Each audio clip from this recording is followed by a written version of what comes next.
Bismillahirrahmanirrahim. Assalamualaikum warahmatullahi wabarakatuh.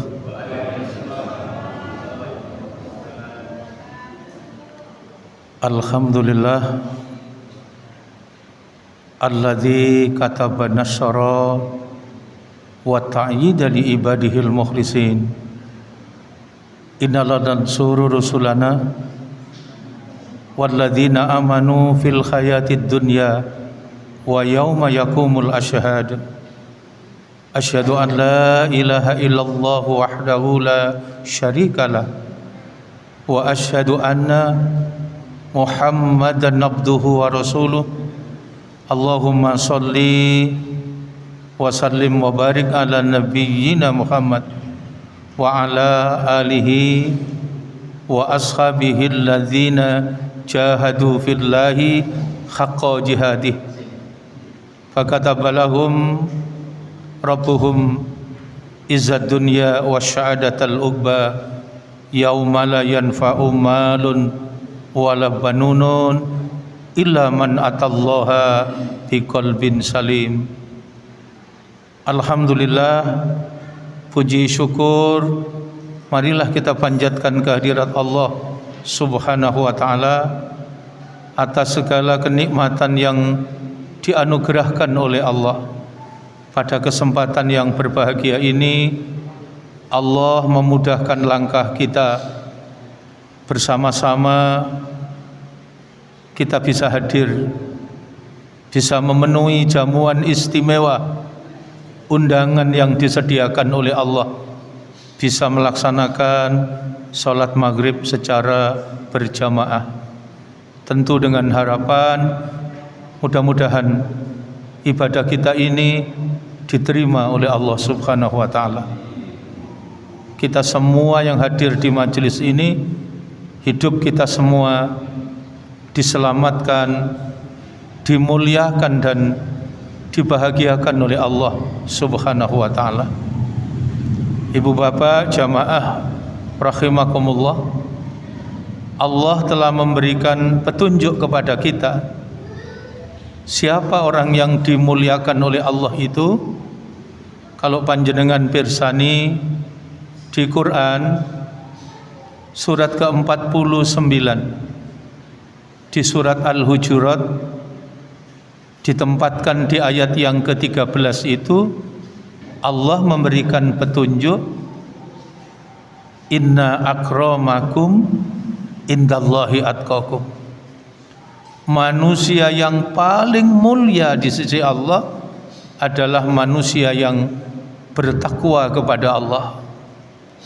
Dan para jamaah, orang yang bertakwa itu orang yang memiliki 3 mahkota.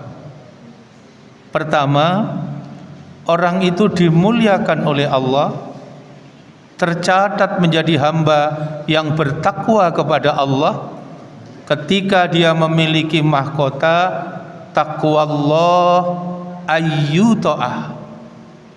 Orang yang bertakwa itu adalah orang yang selalu taat kepada Allah. Kemudian yang kedua, orang yang dimuliakan oleh Allah itu, orang yang bertakwa kepada Allah itu orang yang bermahkotakan taqwallah wa yuskara fala yukfar. Orang yang bertakwa itu adalah orang yang selalu bersyukur, tidak jatuh ke dalam kekufuran. Sedangkan yang ketiga, orang yang bertakwa kepada Allah itu orang yang dimuliakan oleh Allah, yaitu orang yang bermahkotakan taqwallah wa yudkara fala yunsa. Orang yang dalam hidupnya tidak pernah lalai, selalu ingat kepada Allah Subhanahu wa ta'ala. Dan dengan ketakwaan kepada Allah inilah Allah akan mengantarkan menuju ke dalam keberuntungan. Dan Allah menjamin dengan orang yang menempuh jalan kemuliaan menjadi orang yang bertakwa kepada Allah itu, maka dalam hidupnya terselamatkan dari segala kerugian. Panjenengan bisa pirsani di Quran surat Asy-Syam ayat yang ke-7, ayat yang ke-8, ayat yang ke-9, ayat yang ke-10, maka di situ Allah tegaskan manusia makhluk terbaik yang diciptakan oleh Allah. Allah menyatakan apa itu? Wa nafsi wa ma sawwaha. Manusia adalah jiwa yang disempurnakan. Oleh karena itu Allah jaga, Allah rawat, Allah bimbing, Allah berikan petunjuk kepada manusia. Ayat 8 itu Allah tunjukkan fa alhamaha fujuraha wa taqwaha. Allah tunjukkan ini jalan fujur. Apa jalan fujur? Jalan kehinaan. Wa taqwaha, dan ini jalan takwa. Apa jalan takwa tadi? Jalan kemuliaan. Jika jalan takwa, jalannya orang yang taat. Jalan takwa, jalannya orang yang bersyukur. Jalan takwa, jalannya orang yang selalu ingat kepada Allah, maka tidak berlebihan. Allah kemudian memberikan petunjuk di ayat yang ke-9 itu. Allah menyatakan qad aflaha man zakkaha. Sungguh aflaha, sungguh beruntung.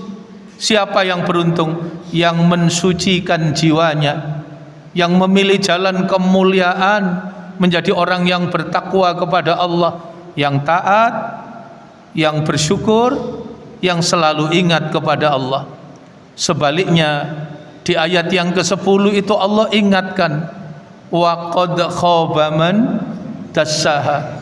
Sungguh merugi, sungguh gagal siapa? Orang yang mengotori jiwanya, yang dalam hidup dia tidak mau taat, yang dalam hidup dia ingkar, dia kufur atas nikmat yang diberikan oleh Allah. Dalam hidup dia selalu lalai kepada Allah Subhanahu wa ta'ala. Sehingga demikianlah orang yang mengotori jiwanya itu kemudian menjadi orang yang merugi. Kenapa? Sebab dia kehilangan rahmat dari Allah. Orang-orang yang ingkar, orang-orang yang durhaka, orang-orang yang mendustakan ayat-ayat Allah, maka dialah orang yang sangat merugi. Sebab dalam hidup dia kehilangan rahmat Allah Subhanahu wa ta'ala. Panjenengan bisa pirsani di Quran surat ke-7, surat Al-A'raf, ayatnya ayat 146. Maka di situ ditunjukkan oleh Allah, sa'asrifu an ayati alladzina yatakabbaruna fil ardi bighairil haq wa iyarau kulla ayati la yu'minu biha wa iyarau sabilar rusdi la yattakhiduhu sabila wa iyarau sabilal ghayyi yattakhiduhu sabila dzalika bi annahum kadzabu bi ayatina wa kanu anha ghafilin. Aku jauhkan dari rahmatku. Siapa yang dijauhkan dari rahmat Allah? Yatakabbaruna fil ardi bi ghairil haq. Manusia yang hidup dengan menyombongkan dirinya di permukaan bumi dengan tanpa alasan.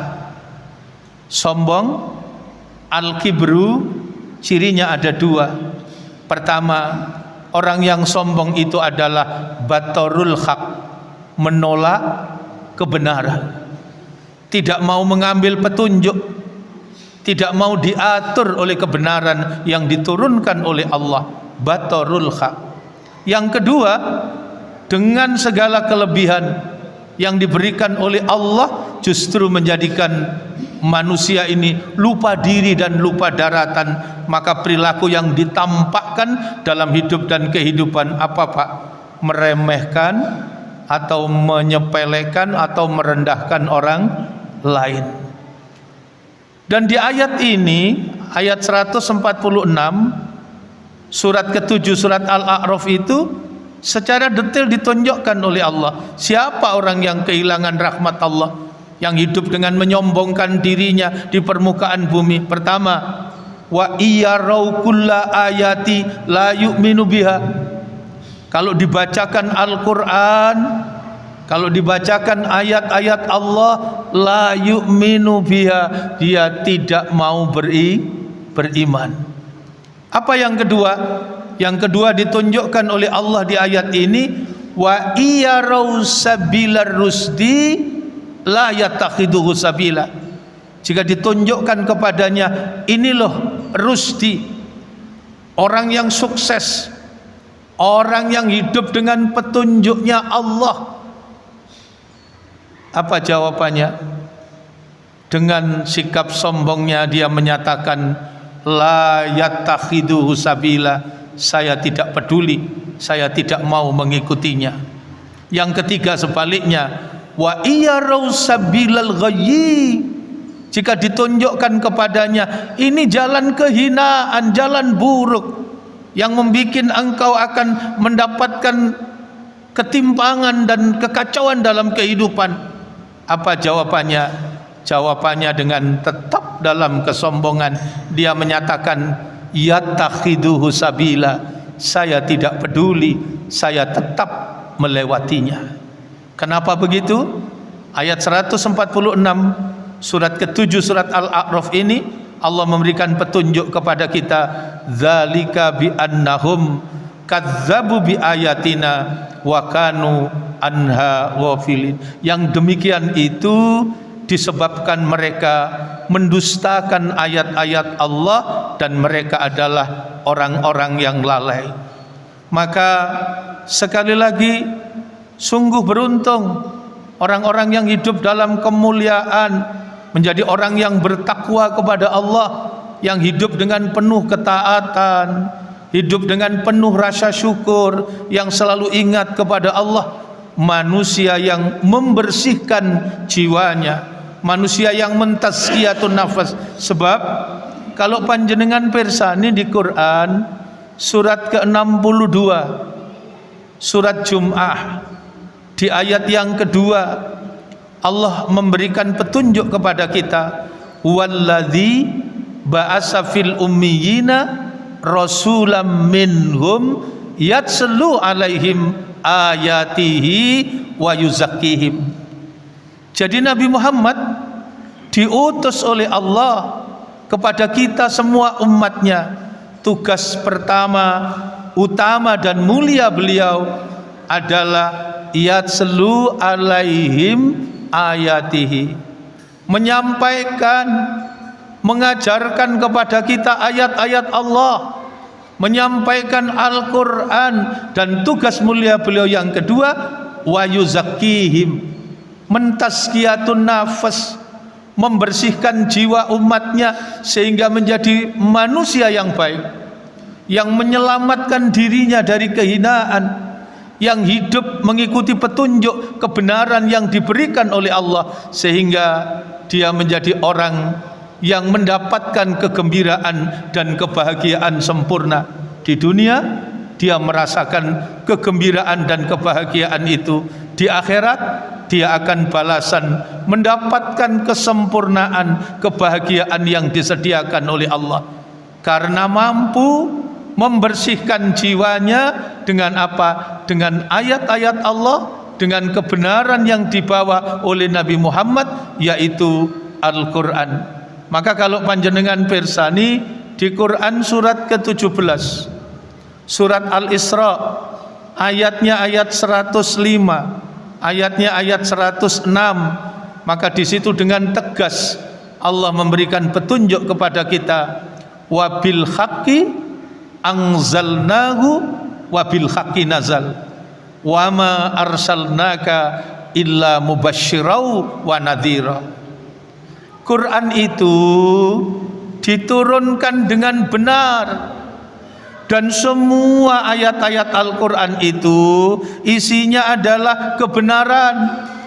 Maka aku utus, aku hadirkan di tengah-tengah umat penutup para nabi dan rasul, Nabi Muhammad sallallahu alaihi wasallam, tidak ada lain, wa ma arsalnaka illa mubasyiran.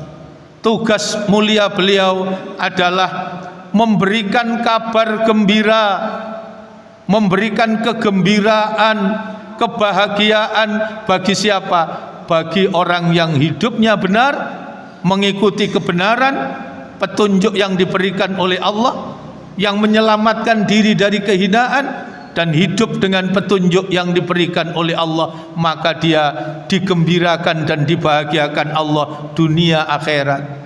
Dunia dibahagiakan Allah, di akhirat dicintai dan dimuliakan Allah, kemudian ditempatkan di tempat yang terindah yang disediakan oleh Allah, yaitu surga. Yang kedua tugas beliau apa?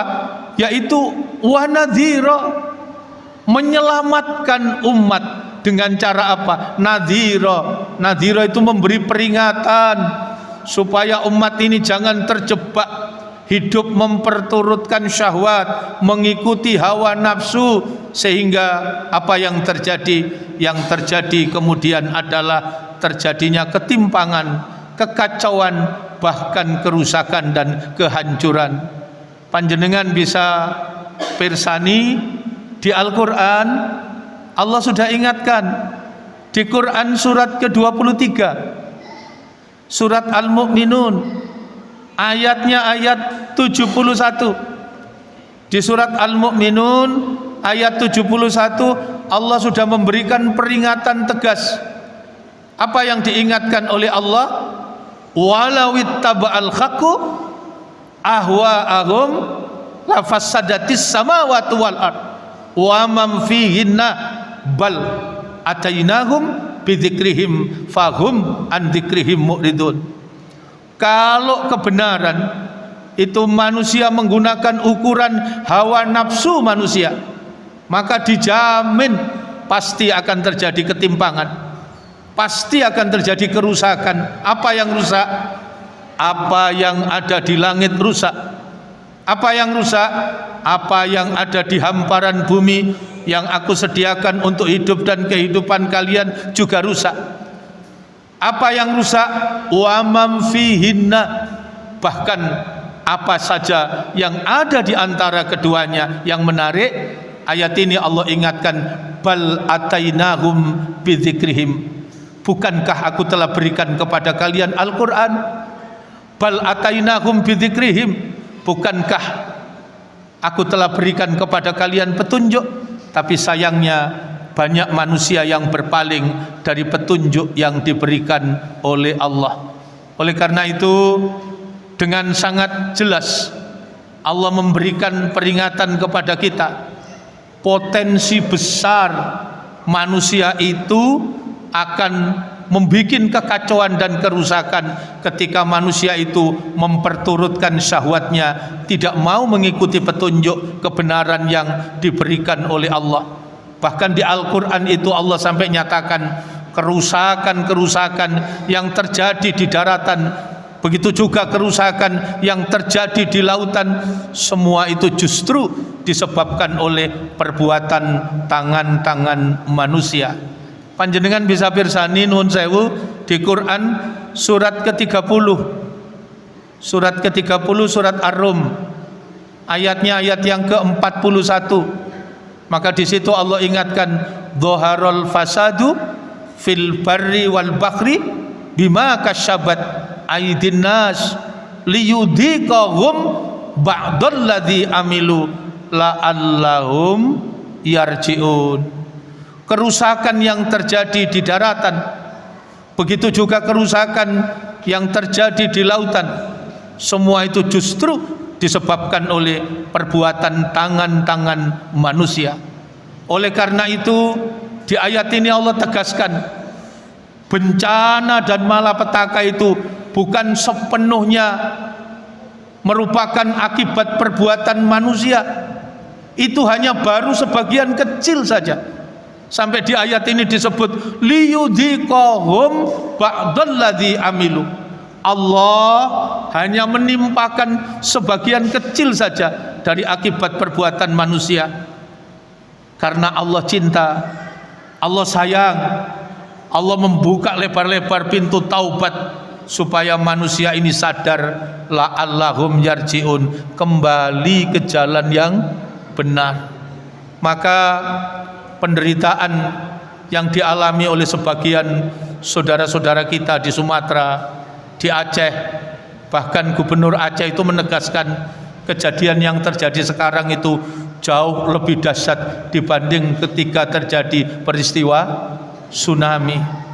Kalau tsunami itu patahan di laut, kemudian terisi air dan kemudian tertutup kembali, air meluap sampai ke daratan setinggi pohon kelapa, bahkan 2 kali pohon kelapa. Tapi itu yang disapu secara umum sekitar daerah pantai, yang untuk bisa menormalisasikannya jauh lebih mudah dibanding yang sekarang, karena masuk ke daerah-daerah pedalaman. Bukan hanya banjir lumpur yang datang, tapi kayu-kayu gelondongan yang itu kemudian melululantakkan bukan hanya rumah, tapi sekian banyak nyawa. Bahkan bukan hanya nyawa, tapi apa, kampung-kampung, ada berapa itu yang sudah lenyap kena gelombang banjir yang sedemikian luar biasa. Itu semua terjadi bukan hanya semata-mata bencana alam, tapi nopo Pak, itu bencana tanda tangan jahil yang tidak lagi hidup dengan kemuliaan, tapi menjatuhkan dirinya menjadi orang yang hina. Orang yang hidupnya mulia tentu dia bersyukur kepada Allah, dan ketika bersyukur kepada Allah maka nikmat itu akan dilipat gandakan oleh Allah. Coba panjenengan hitung, kira-kira dengan air yang diberikan oleh Allah itu menjadi berapa ribu kenikmatan, seperti janji Allah di Al-Quran surat ke-14, surat Ibrahim, ayatnya ayat yang ke-7. Fa in ta'adzana rabbukum la in syakartum la azidannakum wa la in kafartum inna adzabi lasyadid.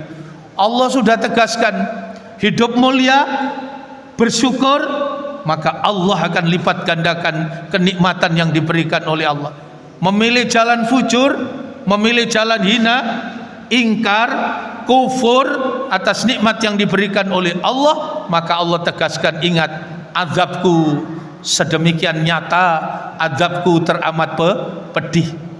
Orang kalau tidak bersyukur, coba, air yang mestinya nikmat menjadi sumber bencana, tanah yang mestinya nikmat menjadi sumber bencana, udara yang mestinya nikmat menjadi sumber bencana, malapetaka hadir dalam hidup dan kehidupan kita. Sebaliknya, jika manusia itu bersyukur, maka Allah akan melipat gandakan kenikmatan yang diberikan oleh Allah untuk hidup dan kehidupan kita. Ibu bapak jamaah rahimakumullah, orang yang bersyukur itu punya 3 mahkota.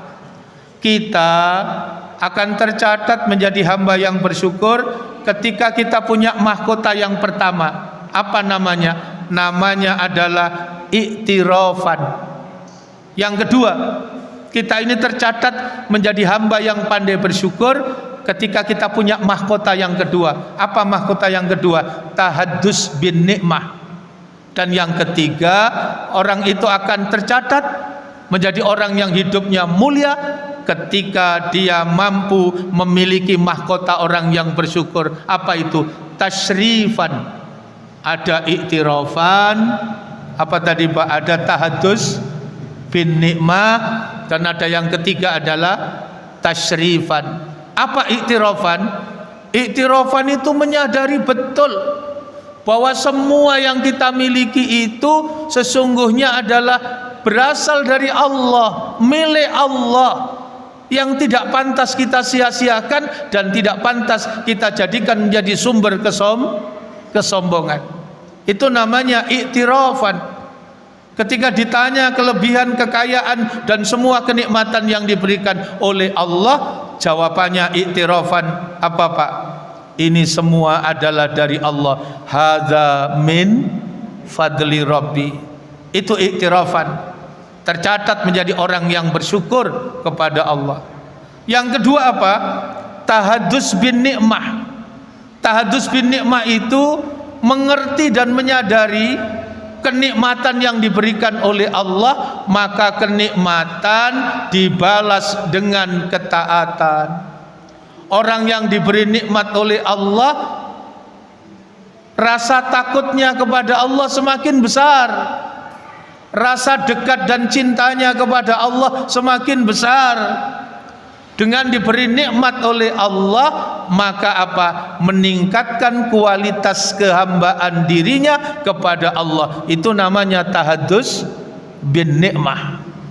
Apa yang ketiga? Yang ketiga adalah tasyrifan. Tasrifan itu mengerti semua kenikmatan yang diberikan oleh Allah, bukan menjadi sumber kepuasan diri dan membangga-banggakan diri, tapi itu adalah merupakan aset investasi penting dan berharga. Untuk apa? Untuk mengalirkan kebaikan, kebajikan, kegembiraan dan kebahagiaan bagi orang lain. Nikmat yang diberikan oleh Allah kepadanya tidak hanya dirasakan untuk dirinya, tapi untuk orang lain. Itu namanya tasyrifan, menjadi keran kebaikan sehingga hidupnya menjadi hidup yang penuh kebarokahan. Kalau panjenengan pirsani di Quran surat ke-7, surat Al-A'raf, ayatnya ayat 96, jelas di situ Allah tunjukkan kalau penduduk sebuah negeri itu memilih hidup dalam kemuliaan, menjadi orang yang beriman dan bertakwa kepada Allah, maka ada jaminan bagi kehidupan kita yang diberikan oleh Allah. Apa itu? Hidupnya menjadi hidup yang penuh keberkahan. Walau anna ahlal qura amanu wattaqau lafatakhna alaihim barakatim minas sama'i wal ard. Kalau penduduk sebuah negeri itu betul-betul yakin beriman kepada Allah, kemudian hidup dalam kemuliaan, menjadi orang yang bertakwa kepada Allah, jaminan yang diberikan oleh Allah, lafatakhna alaihim barakah. Allah akan mencurahkan untuk hidup dan kehidupan keberkahan dalam kehidupan yang diturunkan dari langit, yang dikeluarkan dari bumi. Kenapa? Sebab penduduknya menyelamatkan diri dari kehinaan, tetap merawat dan menjaga hidup dalam kemuliaan. Untuk hidup yang barokah ini adalah diawali dengan kemuliaan, dijalankan dengan penuh kemuliaan, dan diakhiri dengan kemuliaan. Panjenengan pirsani di Quran surat ke-27, surat ke-27 surat An-Naml, ayatnya ayat 19, ada doa luar biasa yang diajarkan oleh Allah di Al-Quran. Maka sungguh merugi orang-orang yang tidak membasahi lisannya, membasahi bibirnya setiap kesempatan waktu yang diberikan oleh Allah dengan munajat doa ini. Doa yang langsung diajarkan oleh Allah lewat sepenggal kisah, episode seorang hamba yang tercatat menjadi hamba yang pandai bersyukur, yang mampu apa tadi? Iktirafan, yang mampu tahadus bin nikmah, yang mampu tasyrifan lewat pribadi hamba Allah yang solih, yaitu Nabi Sulaiman alaihi salam. Doa yang diajarkan Allah ini, Rabbi auzi'ni an ashkura ni'mataka allati an'amta alayya wa ala walidayya wa an a'mala sholihan tardahu wa adkhilni bi rahmatika fi ibadika sholihin. Ya Allah, bimbing kami, ilhamkan kepada kami an ashkura, agar kami ini engkau catat menjadi hambamu yang pandai bersyukur. Bersyukur kenapa? An'amta alayya, bersyukur atas segala kenikmatan yang jenengan paringkan kepada saya, yang kau berikan kepada kami, wa ala walidayya, dan kesuksesan kami di titik puncak mana kami berada, sungguh itu bukan kesuksesan kami semata, tapi itu adalah kesuksesan kedua orang tua kami. Maka jangan jadikan kami ini anak yang nopo Pak? Kacang lupa. Ya Allah, menjadi anak yang tidak tahu berterima kasih, menjadi anak yang durhaka kepada kedua orang tua. Sempurnakan syukur kami, aniskurli wali walidai, bersyukur kepadaku dan bersyukur kepada kedua orang tua. Inilah permintaan yang pertama, menjadi orang yang dimuliakan oleh Allah, yaitu orang yang dalam hidupnya selalu bersyukur kepada Allah. Yang kedua apa? Wa an a'mala sholihan, minta kepada Allah supaya yang kita lakukan pagi, sore, bangun tidur hingga mau beranjak menuju tempat tidur tidak ada yang sia-sia, tapi tercatat menjadi amal soleh. Sekarang kan orang berteori Pak, pekerjaan itu ada bermacam-macam. Ada yang pekerjaan otot Pak, namanya apa? Kerja keras. Ada yang pekerjaannya otak, namanya apa? Kerja cerdas katanya. Pekerjaan yang menggunakan akal pikiran. Dan ini istimewanya manusia. Karena manusia itu, kalau menurut peribahasa Arab itu, manusia itu hewan, cuma istimewa hewan yang berakal. Maka manusia kalau kehilangan akalnya, maka tidak lebih dari binatang. Maka ada yang namanya kerja cerdas. Otak ini yang hanya segumpal itu, yang gak sampai kiloan, tapi itu luar biasa. Orang neuroscience sekarang membedah otak itu ada namanya neokortek, ada namanya limbic system, ada namanya gut spot. Gut spot itu titik Tuhan. Orang itu yang dilakukan sama tapi nilainya berbeda. Ada orang itu yang sampai disebut kena penyakit apa Bu? Kena penyakit LIC. Apa LIC itu? Sepi di tempat yang ramai, di tengah banyak orang merasa sendiri, di tengah kesibukannya yang banyak tapi dia merasa menjadi orang yang paling menderita, nomor 1 sak kecamatan. Merasa semua yang dilakukan tidak bermakna, sehingga yang hadir bukan rasa syukur tapi hidup dengan penuh keluh kesah. Enak Pak sampean kerja nang jobo, aku sampean tinggali anak 6, Masya Allah repote. Sing siji nang kora-koraan mecano piring, baru tak entas tibake sing nang jobo narik jemuran kabeh mlebu nang got. Wis sampean gak tahu iso ngitung kira-kira aku dari dapur sampai halaman sampai ping swidak jaran. Ndak tahu jarane sapa gitu. Masya Allah, akhirnya ngolek aku kesel-kesel, arek-arek wis gak tak dusi, wis tak cekel siji-siji, tak lebokno bak, tak kei rinso, tak kopiok jadi itu.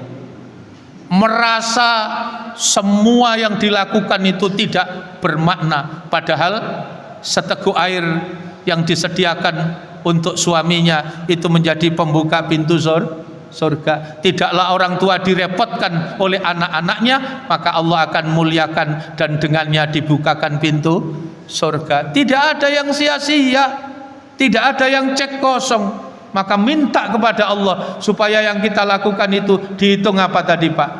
Amal soleh. Ngapunten, tidak meremehkan profesi apapun. Bisa saja yang kita sebut ini jauh lebih mulia. Tukang sampah bisa lebih mulia dibanding ngapunten anggota dewan. Tidak meremehkan apapun, tapi coba kita tanya Pak tukang sampah, Pak sampean kok gelem sih Pak jadi tukang sampah? Wong sampah itu kok kotor, kuman, macam-macam. Sampean kok kerso jadi tukang sampah? Terus jawab, loh yang saya kerjakan mampu saya itu. Dengan itu saya dibayar, dengan itu saya digaji, yang dengan uang itu saya gunakan untuk keperluan keluarga, anak dan istri saya. Tidak ada yang salah. dari jawabannya. Tapi ketika dia menjawab itu, dia hanya mendapatkan apa? Dunia. Tapi kalau dia menjawabnya, Mas, yang saya lakukan ini adalah berjihad di jalan Allah. Ini adalah sajadah panjang saya, bukan hanya karena saya mendapatkan gaji dan upah, tapi memang saya ikhlas, saya ridho. Ini menjadi bagian dari sujud panjang saya kepada Allah untuk bisa memberikan kontribusi terbaik dalam kehidupan. Kenapa begitu? Sebab lek sak Kutisari iki gak ono satu orang pun yang menjadi tukang sampah, maka kira-kira 1 bulan itu sampah akan menumpuk. Dan itu kalau dilanjutkan 2 bulan sampai 6 bulan atau sampai 1 tahun, maka berapapun warga Kutisari akan ditimbun oleh banyaknya sampah yang dihasilkan. Maka yang saya lakukan ini adalah ibadah kepada Allah, maka dapatnya dunia sampai akhirat. Sebab dia mengerti bahwa hidup itu apa? Tidak diciptakanlah manusia, bangsa jin, begitu juga bangsa manusia, kecuali apa, Bu?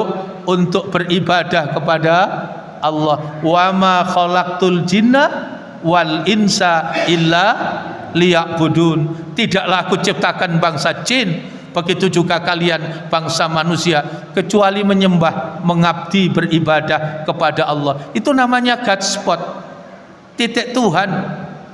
Orang tidak akan pernah melakukan pekerjaan di dunia yang itu hanya dinilai terpisah di dunia, tapi itu urusannya adalah dunia akhirat. Itu adalah menggunakan kecerdasan. Maka ada namanya kerja cerdas. Tapi selain ada kerja keras, ada kerja cerdas, ada lagi kerja apa itu? Kerja ikhlas. Kerjanya hati. Dan orang yang selamat itu yauma la yanfa'u malun wala banunun illa man atallaha biqalbin salim. Hati yang sehat itulah hati yang mampu meraih kegembiraan dan kebahagiaan sehingga hilang keluh kesah. Itu dimiliki oleh siapa? Orang yang beriman, orang yang bertakwa kepada Allah Subhanahu wa taala. Panjenengan bisa pirsani nuwun sewu, Quran surat ke-27, surat An-Naml, ayatnya ayat 15, ayat 16, ayat 17, ayat 18, dan terakhir tadi ayat 19. Di ayat 15 itu panjenengan pirsani, walaqad ataina Dawuda wa Sulaimana ilma. Sungguh saya telah berikan kepada Dawud, begitu juga saya berikan kepada anaknya Sulaiman. Apa yang diberikan oleh Allah? Catat, ilma. Ternyata yang diberikan oleh Allah adalah ilmu. Padahal Nabi Dawud itu sogene wong sing paling soge. Tidak ada orang yang kaya melebihi kekayaan siapa? Nabi Dawud. Nabi Dawud itu juga diberi kekuasaan yang luas, diberi kerajaan yang besar, tapi tidak disebut di ayat ini. Bahkan Nabi Dawud itu orang yang gesit, cekatan, terampil. Kalau orang sekarang itu memiliki keterampilan yang multi talenta. Apa itu? Memiliki keterampilan hidup, life skill. Jadi Nabi Daud itu tidak hanya totok-totok batu, memahat, enggak, tapi sudah mengenal teknik perundagian, pengecoran biji-biji besi. Itu sudah dijadikan peralatan apa? Keperluan sehari-hari. Dijadikan alat-alat perang, dijadikan baju perang. Itu keterampilan yang dimiliki oleh Nabi Daud, yang itu semua nanti diwariskan kepada Nabi Sulaiman. Tapi di ayat ini tidak disebut. Yang disebut apa tadi, Pak? Ilmu. Walaqad ataina Dawuda wa Sulaimana ilma. Kenapa yang disebut ilmu? Sebab hanya dengan ilmu maka mengantarkan orang yang memiliki harta itu menjadi mulia. Sebab dengan ilmu mengantarkan orang yang punya kekuasaan itu menjadi mulia. Berapa banyak orang diberikan kekuasaan besar tapi hidupnya hina. Sampai di dunia saja dihinakan, Pak. Meninggal di laut merah, ditenggelamkan di laut merah, kemudian dimumikan, jadi pelajaran siapa? Fir'aun. Tapi dengan ilmu, maka orang yang memiliki harta menjadi mulia. Sehingga guru kita Bapak Muhammad Darwis, Kiai Haji Ahmad Dahlan, dalam banyak kesempatan beliau sering mengungkapkan kalimat ini, an-nasu kulluhum mauta, katanya. Setiap manusia pasti akan mati. An-nasu kulluhum mauta. Tapi kalimat itu belum berhenti, masih dilanjutkan, illal ulama. Yang tidak bisa mati itu orang yang berilmu. Yang tidak bisa mati itu ulama. Berarti maut di situ bukan ajal, Pak. Tapi maut di situ adalah jiwa. Orang yang tidak mati jiwanya, ada orang itu kan mati rasa, Pak. Wis ana korban, marah mencari korban. Kalimat-kalimatnya tidak menyejukkan. Coba panjenengan, itu mati rasa. Oh, itu bencana itu tidak seberapa. Yang rame hanya di medsos, masya Allah. Oh, kayu-kayu gelondongan itu bukan ditebang, bukan pembalakan liar, tapi karena rubuh karepe dewe, masya Allah. Maka Kiai Ahmad Dahlan dulu menunjukkan kepada kita betapa pentingnya ilmu. Sebab dengan ilmu itulah orang akan selamat dari kehinaan, hidup dalam kemuliaan, menjadi orang yang bertakwa kepada Allah. Hartanya mengantarkan kemuliaan,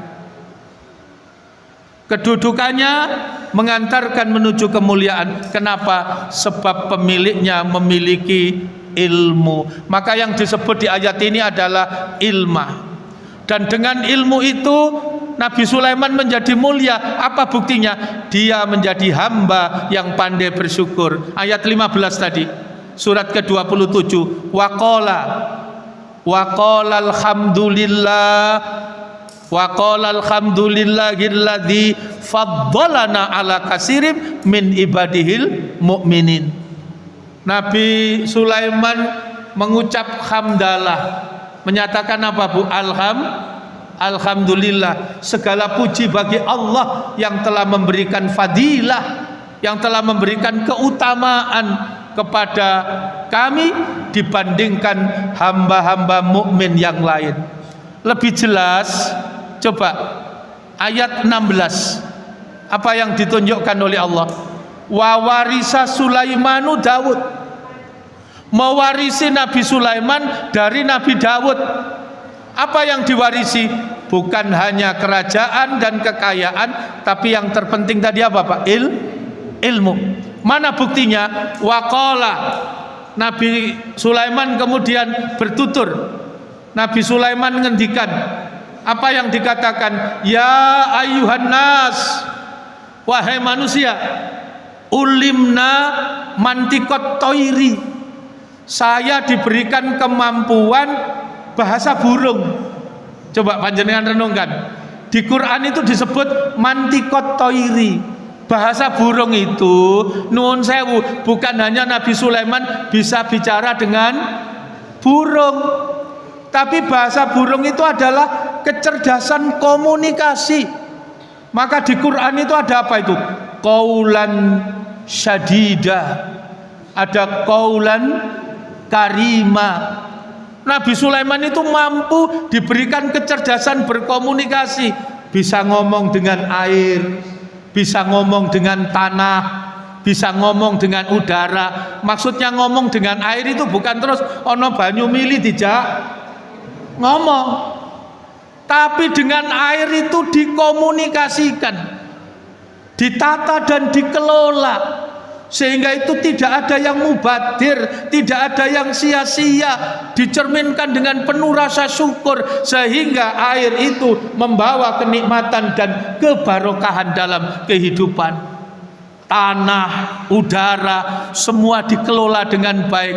Itu yang dinyatakan oleh Nabi Sulaiman. Bisa bicara dengan orang kecil, bisa bicara dengan kelompok middle, kelompok menengah, bisa bicara dengan high class, kelompok atas, para pemikir, pembantu-pembantu, penentu kebijakan. Itu semua dalam kondisi diatur, ditata sedemikian rupa. Itu disederhanakan dengan sebuah kalimat ilmu yang luar biasa, yaitu ilmu kecerdasan linguistik, kecerdasan berbahasa, kecerdasan berkomunikasi. Nabi Sulaiman menyatakan, ya ayuhan nas ulimna mantikot toiri. Saya diberikan kemampuan mantikot toiri, bahasa burung.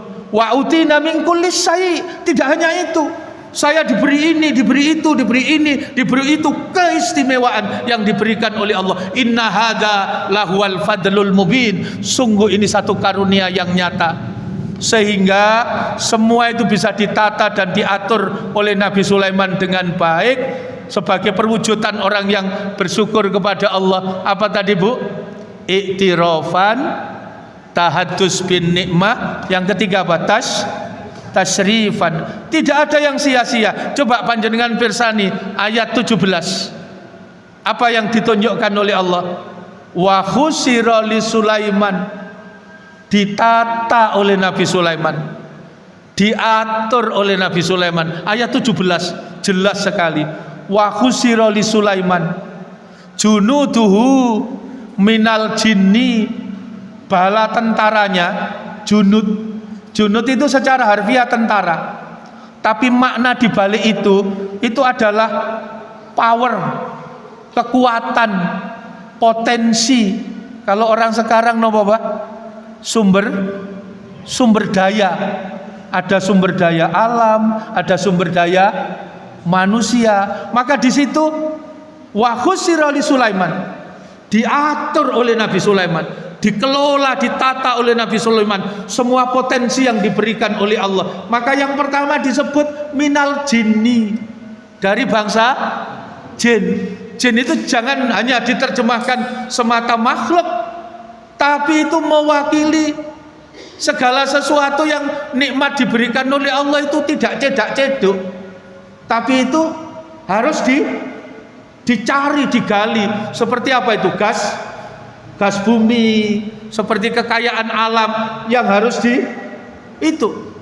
Juga wal insi, dari manusia, sumber daya manusia. Wat toiri, jadi diberikan kekayaan laut, diberikan kekayaan darat, diberikan kekayaan udara, flora, fauna, dan semua kekayaan yang diberikan oleh Allah. Dan itu lebih-lebih di negara kita. Kalau Nabi Sulaiman itu karena mampu mengelola dengan baik, penduduknya diarahkan, diselamatkan dari perbuatan buruk, hidup dalam kemuliaan. Ketika masa Nabi Sulaiman, maka negaranya apa? Baldatun thayyibatun wa rabbun ghafur. Dan itu di ayat 17 surat ke-27 tadi, surat An-Naml jelas. Wa khusira li Sulaiman, diatur oleh Nabi Sulaiman, ditata oleh Nabi Sulaiman, junuduhu, bala tentaranya, minal jinni wal insi wat thairi fahum yuzaun. Penutup ayat itu panjenengan garis bawahi, fahum yuzaun, dalam kondisi yang betul-betul tertib, betul-betul teratur. Nabi Sulaiman itu bisa menyelesaikan persoalan dengan sangat sempurna. Lah nuwun sewu, kita ini dapat mimpi buruk di siang bolong, ya. Mosok urusan secarik kertas saya gak mari-mari. Coba panjenengan bisa renungkan, masa negara sebesar ini tidak mampu menyelesaikan hanya secarik kertas. Apa yang hilang, Pak? Yang hilang adalah kita tidak mampu membahasakan persoalan, tidak mampu berkomunikasi, apalagi mewariskan. Komunikasi yang paling mahal apa itu, Pak? Namanya qaulan syadida, yaitu berkata yang jujur, berkata dengan perkataan yang benar, Saya ini sering guyonan, alhamdulillah kalau masih ada perpustakaan buku-buku yang membahas kejujuran. Soalnya kalau cari orang jujur, angele masya Allah. Kecuali di Jalan Kutisari itu, apa itu Pak? Jujur kacang hijau itu ya. Saking angele golek orang yang jujur. Maka Nabi Sulaiman sukses. Dan yang terakhir, ketika dipimpin Nabi Sulaiman, semua tenang, hak hidup, sejahtera, aman, sampai makhluk yang kecil-kecil pun merasa terlindungi. Mana buktinya? Ayat 18 surat ke-27 itu contoh langsung dari Allah. Berlaku adillah, berbuat baiklah, sayangilah semua makhluk Allah. Hatta idza atau ala wadi namli, sampai di lembah semut. Qalat namlatun, berkata seekor semut, apa yang dikatakan? Ya ayuhan namlut kulu masakinakum, wahai saudaraku bangsa semut, masuk kalian ke rumah-rumah kalian. La yahtimannakum Sulaiman, supaya kalian tidak terinjak oleh Nabi Sulaiman. Wa junuduhu, dan bala tentaranya, fahum la yasurun, sebab mereka tidak menyadari. Mendengar ada ratu semut, the queen, teriak-teriak memberi komando, Nabi Sulaiman menahan laju pasukannya. Lama sekali ditunggu sampai semut-semut itu berlindung di rumah, di tempat mereka masing-masing. Ribuan semut itu kemudian situasinya aman, kondusif, dan kemudian Nabi Sulaiman baru melanjutkan perjalanan. Ini contoh bagaimana memperlakukan semua makhluk mendapatkan rasa nyaman dan aman. Karena apa? Dipimpin oleh orang yang betul-betul bersyukur kepada Allah, sebagai bagian dari orang yang dimuliakan oleh Allah, yaitu orang yang bertakwa kepada Allah Subhanahu wa ta'ala. Sebagai penutup, selain sebagai amal soleh, hidup yang barokah itu adalah hidup yang selalu diridhoi oleh Allah, nomor 3. Yang keempat, hidup yang dirahmati oleh Allah. Dan nomor 5, dicatat kita dikelompokkan menjadi golongan hamba Allah yang soleh. Dan hamba Allah yang soleh inilah orang yang sukses mendapatkan kebahagiaan sempurna kehidupan. Sebagai penutup, surat ke-13 surat Ar-Ra'd ayat 23, ayat 24 itu ditunjukkan kunci jawabannya. Yang dimuliakan Allah, yang dibahagiakan sempurna itu hanya hamba Allah yang soleh, yang mampu hidup dengan amal soleh untuk mendapatkan keridaan Allah Subhanahu wa ta'ala. Panjenengan pirsani ayatnya itu, surat ke-13 ayat 23, Jannatu adni wa man solahah. Surga Aden itu disediakan bagi hamba-hamba Allah yang soleh. Sekali lagi, Jannatu adni yadkhulunaha wa man salaha min abaihim wa azwajihim wa dzurriyyatihim wal malaikatu yadkhuluna alaihim min kulli bab. Jadi leluhur yang soleh, pasangan suami istri yang soleh, anak keturunan yang soleh dimuliakan oleh Allah, dimasukkan surga. Para malaikat menyambut mereka di setiap pintu surga. Terakhir ayat 24, malaikat mengucapkan salam penuh takzim. Salamnya napa Bu? Salamun alaikum bima sabartum fa ni'ma uqbadar. Salam sejahtera, masuklah kalian ke dalam surga. Inilah tempat yang dijanjikan oleh Allah kepada kalian. Mudah-mudahan umur kita ini barokah. Allah Subhanahu wa ta'ala menyelamatkan diri kita dari perbuatan kehinaan. Dimuliakanlah kita menjadi orang yang bertakwa kepada Allah. Allah hadirkan untuk kita ilmu yang bermanfaat, yang dengan ilmu itu menuntun kita menuju keridaan Allah Subhanahu wa ta'ala. Sebagai penyempurna majelis ini, mari kita munajat kepada Allah Subhanahu wa ta'ala. Bismillahirrahmanirrahim. Allahumma salli wa sallim wa barik ala Muhammad walhamdulillahi rabbil alamin. Allahumma ja'al awwala hadha yawma salahah wa awsatuhu falakah wa akhiruhu najahah wa as'aluka khairat dunya wal akhirah. Allahumma ja'al awwala hadha yawma salahah wa awsatuhu falakha wa akhiruhu najaka wa as'aluka khairat dunya wal akhirah ya hayyu ya qayyum bi rahmatika astaghis aslih lisani kullahu wa la taqilni ila nafsi tarfata aini rabbana atina fid dunya hasanah wa fil akhirati hasanah wa qina adzabannar walhamdulillahi rabbil alamin subhanakallahumma wa bihamdika asyhadu an la ilaha illa anta astaghfiruka wa atubu ilaik. Assalamualaikum warahmatullahi wabarakatuh.